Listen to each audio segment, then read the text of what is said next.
আসসালামু আলাইকুম। আজকে আমি আপনাদেরকে একটা সত্য ঘটনা শেয়ার করব। সেটা হচ্ছে আমার মহল্লায় এক পরিচিত ভাই আছে। তো উনি হচ্ছে ৭-৮ বছর আগে বিয়ে করছে। তো বিয়ে করার পরে উনার একটা বাচ্চা আছে। একটা বাচ্চা আছে ৪-৫ বছরের একটা বাচ্চা আছে। তো উনারা হ্যাপি ফ্যামিলি ছিল। মানে তারা হ্যাপিলি লাইফ লিড করতেছিল। উনাদের নিজস্ব ফ্ল্যাট আছিল। তারপরে হচ্ছে উনার ফাস্ট ফুডের বিজনেস ছিল। ২ টা ফাস্ট ফুডের দোকান ছিল। তারপর উনার কিছু অ্যাসেট ছিল যেটা হচ্ছে উনার বাবা-মার কাছ থেকে পাইছিল। তারপর হচ্ছে উনার নিজের পার্সোনাল গাড়ি ছিল। সো মোটামুটি ভালো। মানে ঢাকা শহরে আসলে লাইফ লিড করতে যা প্রয়োজন, যতটুকু প্রয়োজন তাদের ছিল।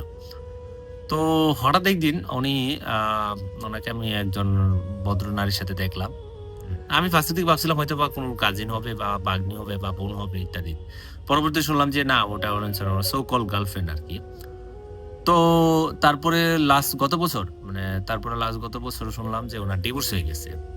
একটা একটা সুন্দর গোছানো একটা মানে পরিবার ছিল। সেটা থেকে উনি ডিভোর্স হয়ে গেছে এবং ডিভোর্স হয়েছিল ওই মেয়ের জন্য যে ওই মেয়েকে বিয়ে করবে। কিন্তু আল্লাহর কি খেলা দেখেন, ওই মেয়ে উনাকে বিয়ে করে নাই। ওই মেয়ে উনাকে বিয়ে করে নাই। ওই মেয়ের সাথে উনার যে সম্পর্কটা ছিল যদিও ইলিগাল সম্পর্ক, উনার সাথে সম্পর্ক মূল কারণ ছিল ওই মেয়ে উনার প্রপার্টির দিকে উনার লোভ ছিল। সো পরবর্তীতে ওই মেয়ের সাথে উনার বিয়ে হয় নাই। বিয়ে না হওয়াতে ওই মেয়ে অন্য জায়গায় বিয়ে হয়ে যায়। অন্য জায়গায় বিয়ের পরে সে তার মতো ভালোই আছে। কিন্তু ওই ভাইয়া দেখেন, ওই ভাইয়া ১ম ওয়াইফ এর সাথে ডিভোর্স হইল। ডিভোর্স দিল। তার বাচ্চা হারাইলো। সে তার এই যে মেয়ের জন্য ডিভোর্স এই মেয়ে আবার অন্য জায়গায় বিয়ে হয়ে গেল। কিন্তু ওই মেয়ে উনাকে যে জিনিসটা দিয়ে গেছে সেটা হচ্ছে ২ টা জিনিস দিয়ে গেছে। এই ২ টা জিনিস উনি নিতে পারবে না এখন। উনার নেয়ার মতো শক্তি নেই। একটা হচ্ছে উনারে বাস্তবতা শিখিয়ে গেছে যে উনার দিন শেষে ফ্যামিলি হচ্ছে সবকিছু। কারণ ভাইয়ার পর ওই ঘটনার পর থেকে উনার বন্ধু-বান্ধব, ফ্যামিলি, আত্মীয়স্বজন কেউ উনার পাশে দাঁড়ায় নাই। এটা আরেকটা ব্যাপার হইছে উনারে শিখাই গেছে হচ্ছে দিয়ে গেছে হচ্ছে ড্রাগ এডিক্টেড। উনি এখন চরম লেভেলের ড্রাগ এডিক্টেড। এখন হচ্ছে সব ধরনের ড্রাগ খায়। উনি অ্যালকোহল খায়, মদ খায়। বিভিন্ন ধরনের ড্রাগ নেয় এখন। তো উনার যে ফ্ল্যাট ছিল, ওই ফ্ল্যাটটা পরবর্তীতে উনি বিক্রি করে দেয়। বিক্রি করার পর ওই ফ্ল্যাটের টাকা দিয়ে উনি সবকিছু করে খায়। তারপর হচ্ছে উনি যে গাড়ি ছিল, ওই গাড়িটাও বিক্রি করে দেয়। গাড়িও থাকে নাই।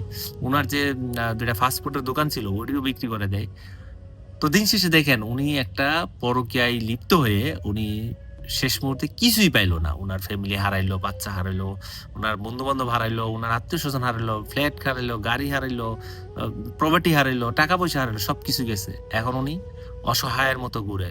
এখন প্রায় সময় এখানে সেখানে শুনি ৳৫০০, ৳১,০০০ ধার চায় উনি। অথচ একসময় উনি মানুষকে ৳৫০০, ৳১,০০০, ৳২,০০০, ৳৫,০০০ এমনি দিয়ে দিত।